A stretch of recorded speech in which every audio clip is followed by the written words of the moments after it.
amazing cast you managed to put together, and I know. I wanted to congratulations. And I wanted to talk about not just the process of each of them coming on I board. love when that happens. That only here. Subway. Yes. Right. Okay, sorry, let's just pause. Just kidding. Okay, let's Okay. go. Not every time, maybe every time. Yeah, the cast. The cast are on the train right now, is that what you're saying? No, I think that they're like in New York, coming here to New York. They're all coming. Do you want me to talk about them? Yeah, and the experience of being a first-time feature director, working with such incredible talent. I mean, definitely intimidating. I feel like the thing I kept saying was like, I'm pulling off a heist, getting all these people to do the movie, convincing them to do it. It was definitely like a journey of figuring out. Casting Naomi was like the big piece of the film. It was like, once we cast Naomi, it was like, we have a film, we're good. But that process was really amazing. I got to meet with her and then we read together and it was just immediately like fireworks.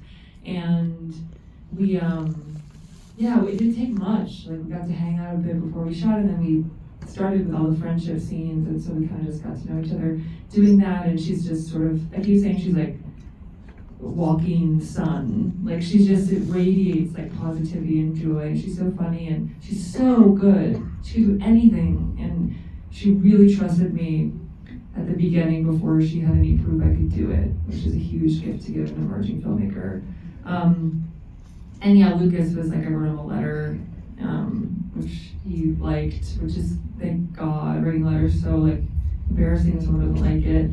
And then casting John was amazing too, and Kelly we cast through a tape, and I just immediately was like, that face is so awesome. And then meeting her, it all worked really well, and there was like a lot of Boston local cast too, yes, and they're legendary. Like those tapes go fucking hard. Like I was so happy to be casting Boston actors, and so you see a lot of Boston people in there too, which is great.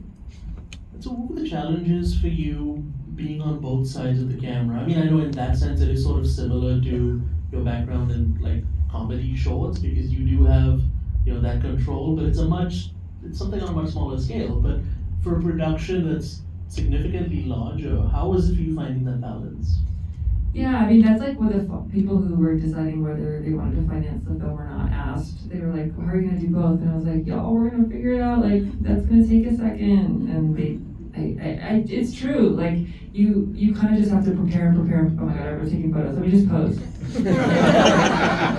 I end up hating when I'm all slunched over and like with my mouth open. So, this is the moment. Okay.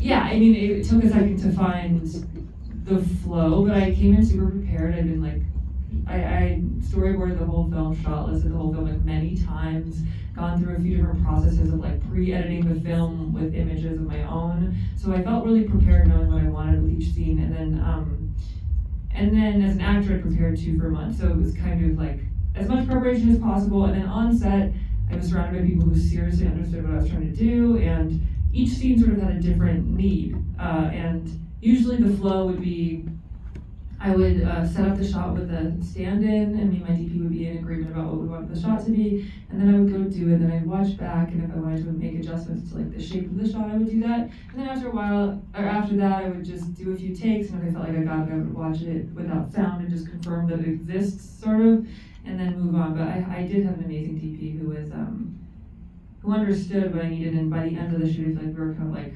telepathically communicating in a real easy way, but it took a second and we scheduled the beginning of the shoot a bit later so we could kind of find that flow. But for the first day of the shoot, we didn't have playback, and that was legit awkward. So we, on the second day, added an amazing person named Kelly who did playback. That was very helpful. And I have to assume that from the very beginning of the writing process, the film had the structure that we eventually see opening in present, future, whatever it is.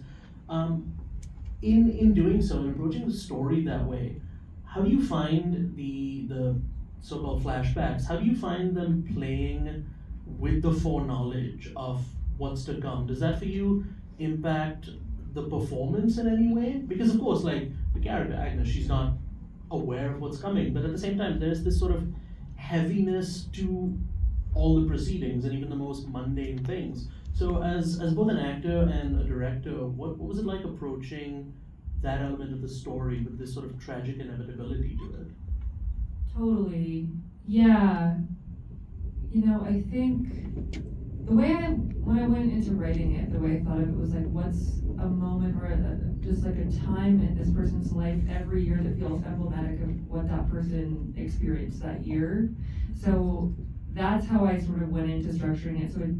So it is like like there are these sort of like threads of similar ghosts. Like the boots are something set up at the beginning, and then she wears her boots at the beginning because it's in the future, and then we see how she sort of like puts her boots away and hides them, and then comes back to her boots. Like little things like that exist through the whole story. So in that way, there are these like ghosts that I think make hopefully the film feel cohesive, but also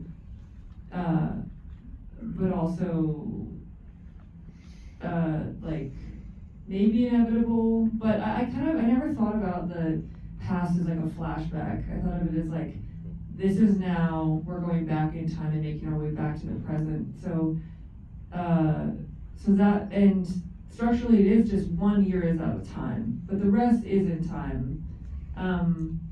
But as an actor, honestly, by the time I was preparing as an actor, there were moments in my acting prep where I was like, I don't remember why I wrote this way, but for some reason it feels important to honor that person wrote it that way. So I would try to figure out answers to questions that I had with my coach, like, you know, and just honestly having distance from when I wrote it to when I performed it was helpful, because I got to kind of delineate, like, this is now I'm an actor here and I'm trying to use the text as to guide me. Hey, what's up? Okay.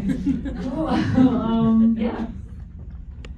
And you made the interesting decision to, not depict the assault itself, and it becomes this sort of almost out of body experience in a way. But I actually want to talk about something that happens just a little bit later, where Agnes is walking away and you hear this line in the distance. Somebody, I think, tells her that her shoes are untied or something like that. Thank you for noticing that. And that line has stuck with me because it feels like something that is just so outside the fabric of the movie.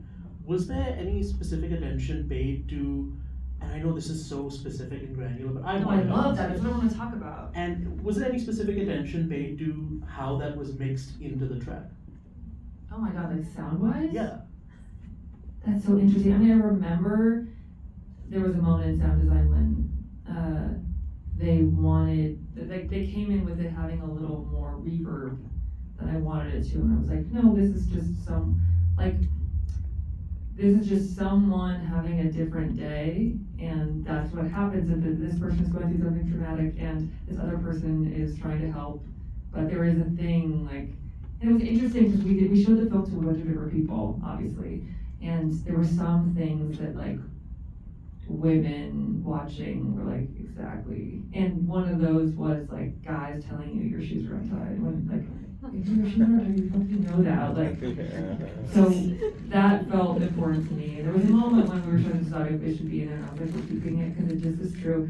And like, there were other things that kind of had to, I had to say goodbye to that felt the same, i.e. like whole lives happening outside of Agnes's life to just show that two things can be happening at once. Like on the shot of the professor's house, two like students walk by for a long time, and I think that's still in there as like a, two people are going to class, and that's one day for someone, and this could also something devastating can be happening behind closed doors nearby, and that's sort of the life we're in.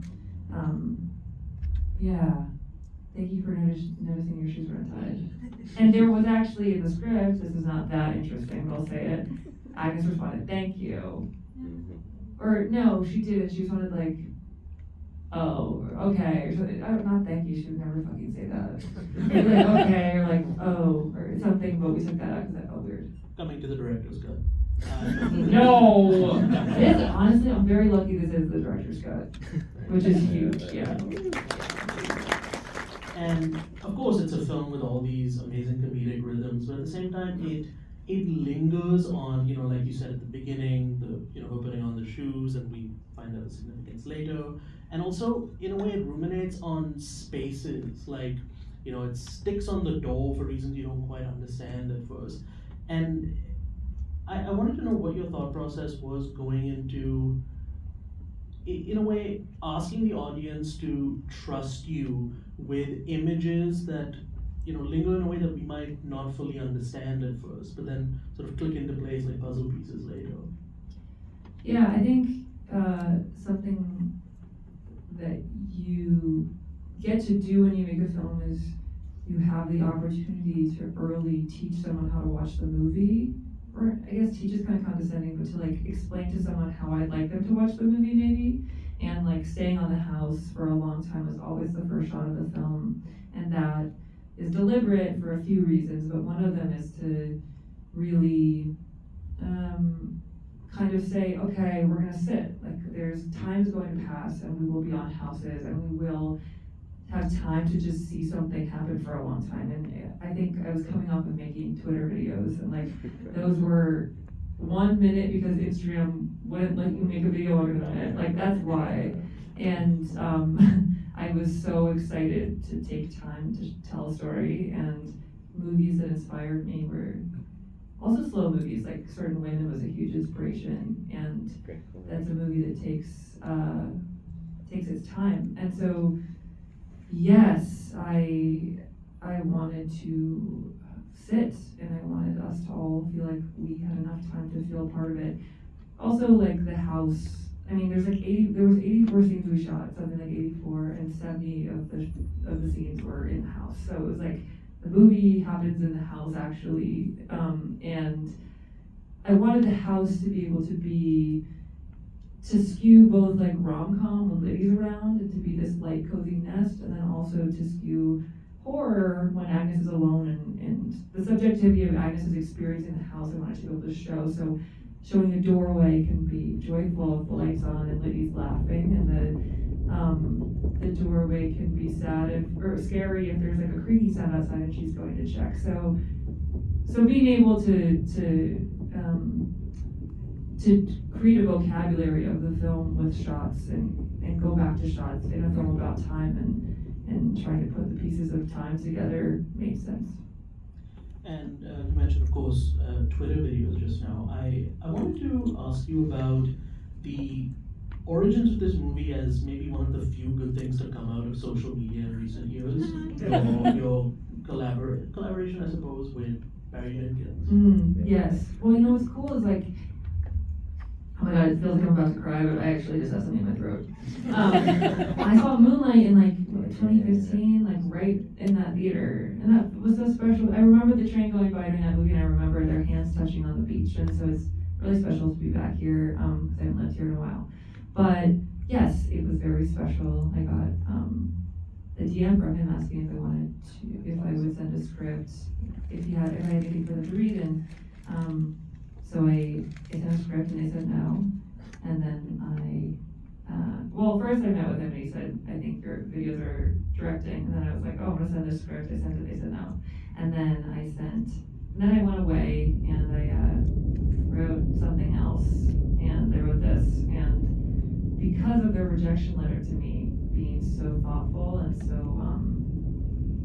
they really understood the film. They were just like, we're not the right partners, and there was a real respect for what I was trying to do in that film. They were the first people I sent this to. So 10 nice rejection letters if you're in that kind of position. It means a lot to be seen even when it's not the right fit. But yeah, I mean, Barry is amazing, obviously. We all know that. Do you want me to say more? I could go on for days about it. You want to say more? No, I mean, it's just, it's like this weird combination of like, someone seeing something for what I thought I could be, but not knowing if I could yet, but then also kind of having to do it on my own as well, and like prove to myself I could direct, because I also, it's hard, it's a hard life. Like, people keep asking me, why is this, like this is your first film, like, why? And I'm like, because it's the first time someone wanted to make one, it's like, you try really hard for a long time, and then something clicks and you find the right people and it's the right thing. And I'm glad this is my first film.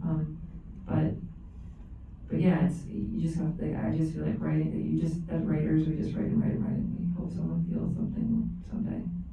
And it is something that feels so fully formed, which is why I wanted to ask you, based on something you mentioned about how you sort of go in with a particular like vision of the editing and the storyboarding. How much of that changes before and after filming? Excuse me, how much of that changes after the filming process for you? Yeah, well, it's like I realize now in retrospect that when you're shooting the film, you are making your most prepared, best guesses as to what you'll need later. And you're trying to provide yourself with as many gifts as possible to give yourself as many gifts later down the road when you're in a room with like two people and you're all like pulling your hair. But then also, you also sort of have to shoot something and commit to what your vision is. So there's like these it's like two things happening at once, and you're constantly trying to make choices that feel like they'll work later. But once you get to the edit, there's this real, in my experience, ego death of not understanding like why I exist, how I exist. Like, I just went through everything because I was also watching myself, and I was watching myself go through something bad, and I was like, I dyed my hair and I dyed my eyebrows, so things were crazy. And then I got a belly button piercing. That's the crazy part. Anyway, it's infected still, it's fine.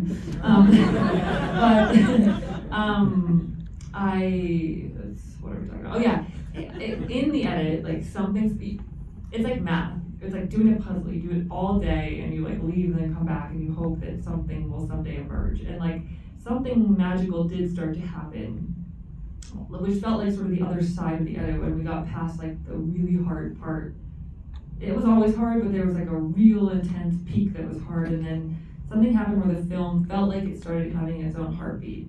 And then it was about listening to the film and trying to get rid of all my expectations of what I thought the film was supposed to be and listen to what the film was asking to be on its own.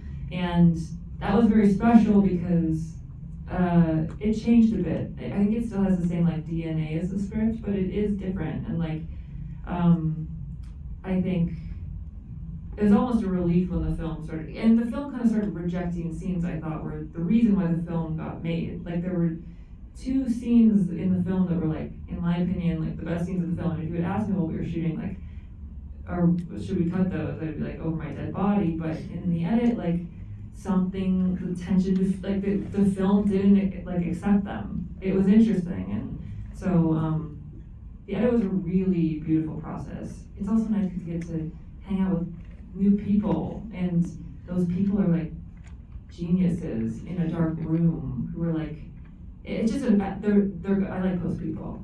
I like everyone, but I like post people. We've got time to open it up to the audience if anyone has any questions. Yes, right here, please. Sorry, we have a mic coming your way, actually. Thank you.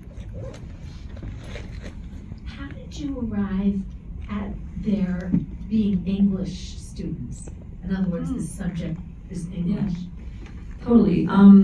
Well, I wanted to set it in school because I think I was also doing some wish fulfillment of like, what if I got to go to grad school in a movie but didn't actually have to write a thesis? And then also, I think institutions like that can feel very romantic in moments, and like you're getting to live your dream and you get time and space. That's sort of the expectation. You get to like walk the court, you get to walk the quad or whatever, but then like being a part of an institution like that, like there's inherent evil in it because it's a company ultimately and it's protecting itself. And so that sort of juxtaposition of like, I want to read books, and also like this character is like meeting the HR people who are like terrified of her, like that something, it just felt like the right place for this, and it also felt like kind of timeless because the buildings are always old, like no matter what, and they have history, and they have like, you can feel youth and like age converging. And also literally, or if that's a word, thank God, I read a lot of books that felt really impactful to me at that time in my life when I was writing, and I kind of thought I couldn't write this film without reading Lolita, and so I did, and I was very moved by how much I liked the novel and how upset I was by it at the same time. And that duality was very impactful to me and felt like sort of something I was interested in finding a way to, for duality to exist in my film too. And also there's like this Sontag essay that, I can't find this one quote, but I legit will someday, but it's about how novels and film are similar because the person creating them is showing you where to look, whereas like paintings and plays are similar because you get everything and you choose where to look, and that impacted me. And I wanted the film to feel a bit like, I mean, I don't know if it does this, but to feel like it had the interiority of someone, a character in a novel, like there were thoughts in the way that I just wanted to try to do it. So. Briefly piggybacking off that question, having Agnes be, involved in, so heavily in English, but there's such an interesting irony to her either rejecting or not being able to find the right language for what happened to her. She calls, the event the bad thing, and almost doesn't seem to come to a better reconciliation or understanding of it until the scene with John Carroll Lynch, which is also someone else who doesn't seem to have the most articulate way of describing these things. So in a way, I wanted to know, is this a story for you where, despite the focus on English and language, you're almost trying to find a way around it to some, like, sorry to get like heavy here, but to some like deeper truth that is like beyond words in a way? It's interesting because the reason I made the film was I wanted to make a film that was about trying to heal and not about violence. And I also made the film for a person I was, who wanted to see a film that dealt with this feeling but was very triggered by violent scenes and couldn't keep watching and felt like, it's like your body shuts down when you're watching something devastating like that. And I wanted to make a film. I kind of was trying to figure out if it was possible to make a film that had dramatic tension and didn't have violence in it, or didn't show violence in it. So sort of the ethos of making the film was trying to hold my audience through it and not scare them or not like shock them. So part of that was the language around the violence itself, and my take on that is Lydia and Agnes got to create their own language that felt less scary around the assault, and the people that betray that sort of pact of language is like the doctor, who's very sensitive. So I kind of see it as like they found a way to move through it with a lot of love with language, but it's very deliberate to not use certain words in the film. And of course, Agnes is like completely. I think she kind of doesn't. She doesn't say it. The John Carroll Lynch scene, which we call it, is pivotal because it's the first time Agnes is saying what happened to her on her own terms. Whereas like in the doctor and the HR and the jury scene, it's kind of forced upon her to try to put words to it. And in that scene, she says like, sometimes I feel bad that when I don't think about it, something bad happened to me, that's why I'm acting weird. And it's like, that's how she talks, and she's using her words, and she, finally, because this is a stranger who won't follow, like, there's freedom in it being a stranger, and someone of another age, I think, too. Yeah. Yes, over here, please. Oh my God, you guys are Hi. fine. First, I want to say congratulations on the success of this. Thank you. Mass actress here who didn't make it, but that's okay. Life is long. It's okay to see my friend Liz. You know Liz? I love Liz. Liz Bishop, she owns a honey farm. Yes. We're very lucky. Was there anything other than like the shoelace part that you like second guessed? Like, should I keep it in? Should I not use it? Like that made you like second guess like any scenes or Everything. line? I mean, honestly, people ask me like, oh, did you know there's a connection between blah? I'm like, every single thing I found out that you see in a film is on purpose. And it's either because you're euphorically making a choice or because it's the lesser of two evils. Like everything has been taken out and put back in different combinations. It takes months and months to like, you're just doing like math, you're doing equations. So everything you see has like every line basically has been tried. Yeah. But do you want a specific? Let me think. I can't think of anything. If I do, I'll let you know. Oh, okay. The ending of the film, that last scene where Agnes is talking to the baby, we had like two versions of the ending, and one was very, very emotional. Like Agnes was in a very intense state, and we sort of spent a lot of time figuring out if that was something was very cathartic about it for like us, the filmmakers, the editors, and me. But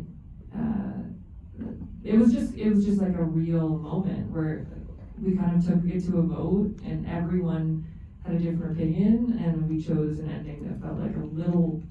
I mean, I don't know if I would call it an optimistic ending, but Agnes seems a little bit more well. And it took like maybe 3 weeks to figure out if what my soul wanted. But it's good now. I feel good about what we chose. But everything. If someone way back over there. One seat in. Yeah. Yes.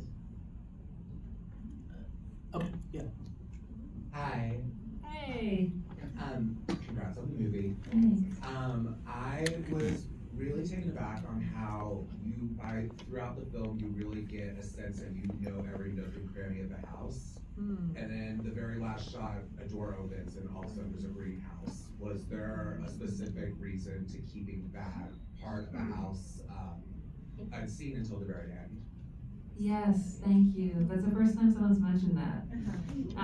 When we visited the cottage, I mean, this was the cottage when we saw it. I was like, we need Appleton Farms. I'm gonna freak out if we don't get Appleton Farms. And it took a second, but we got it. And I think the last scene was actually written.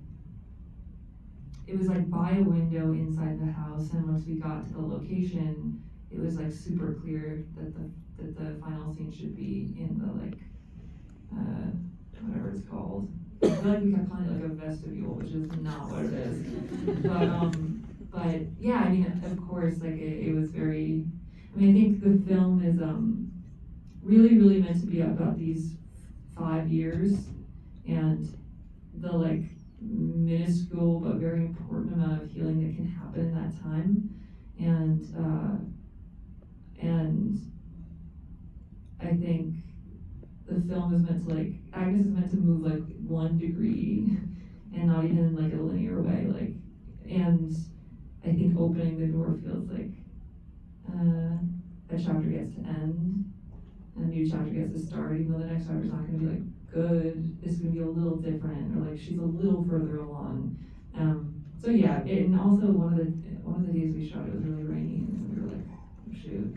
And then honestly, the day we ended up using felt too sunny. It felt almost like embarrassing. Like it felt like it was too, like a bow was tied on it. So we like in post in the color made it like less sunny because it felt like a little embarrassing to be so happy. The vestibule was interesting, but I liked. Thank you for noticing that. Thanks. Right next to the last person who asked a question.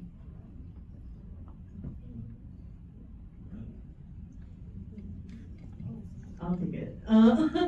Well, first of all, as everyone has said, congratulations. This movie is fantastic. I felt like the way you dealt with the way you showed the assault by not showing it was so smart and so much more impactful because of what you said. Like to me, watching scenes that are very graphic or triggering, this was something that like helped you kind of digest it more. So I guess my question is about the female characters, like the way they react to the assault. So like the friend is obviously very good about it, and the women at the college are kind of like, well, we're so sorry this happened to you, but you know, we are not liable, and they're just concerned about the institution. I just kind of wanted to ask how you dealt, like how you came up with that scene, because I just was really impressed by it. You mean outside the house or? with the college scene where the two women Oh, are okay. basically found hurt. The HR women. Yes. Honestly, in the script, it was like really long, and halfway through, Agnes starts to dissociate and looks out a window, and we go outside to what she's looking at, and it's two college boys sitting on a bench eating sandwiches, talking about missing home and like what makes something up in Amy. And that was like one of my favorite scenes in the film in my head. And then Agnes is pulled back in by the women saying something. But so we kind of created that scene, and it's sort of it sort of has like one beat to it, I think now. It had like a bunch, but we kind of created that scene to feel more like a punch and less like a sort of roller coaster in post. It felt like, I mean, in my head, the idea that like, or in the script, I felt like the idea of dissociating felt really powerful and like kind of special, but in our experimentation, we discovered that actually we can't leave because Agnes can't leave. So it's actually it felt more important to stay with her and to not let her mind wander, because it's actually about putting her through a harder time, honestly, to get her to wanting to burn his office down. But yeah, I think there was like a time, it felt like in feminism, when it was like women are amazing, and they are, of course, and I love like so many women, but women can be like very evil, which is very amazing because men can be too. It's like shout out. But I really did want to, I wanted to put as many disappointing women in the film as loving women. Yeah. It's a great note to end on. Oh, that's the end. Shit. That is the end. You're more welcome to say a few quick words if you like. That's a good end for me. I'm good. All right, thank you so Thank you much for for being coming. here. Thank you. By the way, the movie comes out in New York, June 27th. It goes wide in July. July? Yeah. Yeah. I'm good. Yes. I know, but I don't know really. Thank you.